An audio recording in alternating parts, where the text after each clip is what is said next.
ഒരു വ്യക്തിയെ സ്ട്രോക്കിലേക്ക് നയിക്കുന്ന കാരണങ്ങൾ എന്തൊക്കെയാണ് എന്നതിനെ പറ്റി നമുക്ക് സംസാരിക്കാം.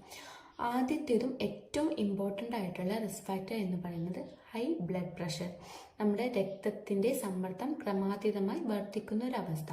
രണ്ടാമതായി നമുക്ക് പറയാൻ പറ്റുന്ന ഒരു കാരണമാണ് ഹാർട്ട് ഡിസീസസ് അഥവാ ഹൃദയ സംബന്ധമായ രോഗങ്ങളുള്ളൊരു വ്യക്തിക്ക് സ്ട്രോക്ക് വരാനുള്ള ചാൻസസ് വളരെയധികം കൂടുതലാണ്.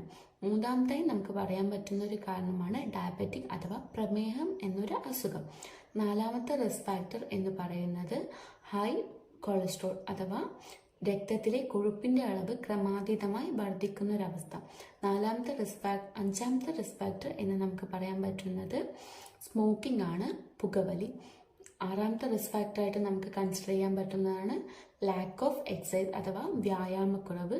ഏഴാമതായിട്ട് നമുക്ക് കൺസിഡർ ചെയ്യാൻ പറ്റുന്ന ഒരു റിസ്ക് ഫാക്ടർ എന്ന് പറയുന്നത് പുവർ ഡയറ്റ്, അനാരോഗ്യകരമായ ഭക്ഷണ രീതി.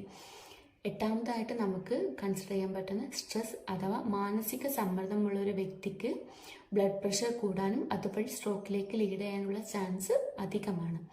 നമുക്ക് ഇനി ഒൻപതാമതായിട്ട് നമുക്കൊരു റിസ്ക് ഫാക്ടറായിട്ട് പറയാൻ പറ്റുന്നതാണ് ഏജ്. നമ്മൾ വയസ്സ് കൂടുന്നതിനനുസരിച്ച് രക്തക്കുഴലിലേക്കുള്ള ഇലാസ്തികത നഷ്ടപ്പെടുകയും അതുവഴി സ്ട്രോക്കിലേക്ക് ലീഡ് ചെയ്യാനുള്ള ചാൻസസും വളരെയധികമാണ്. നമുക്ക് പത്താമതായിട്ട് പറയാൻ പറ്റുന്ന റിസ്ക് ഫാക്ടർ എന്ന് പറയുന്നത് ഫാമിലി ഓർ ജനറ്റിക് ചേഞ്ചസ് ആണ്.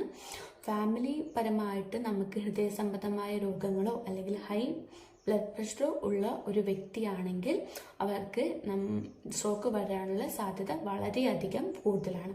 ഇനി നമുക്ക് ലാസ്റ്റായിട്ട് പറയാൻ പറ്റുന്ന ഒരു കാര്യം എന്ന് പറയുന്നത് പ്രീവിയസ്ലി സ്ട്രോക്ക് വന്ന ഒരു വ്യക്തി, അതായത് പ്രീവിയസ് ഹിസ്റ്ററി ഓഫ് സ്ട്രോക്ക് ഉള്ള ഒരു വ്യക്തിക്കാണെങ്കിൽ സ്ട്രോക്ക് വരാനുള്ള സാധ്യത വളരെയധികം കൂടുതലാണ്.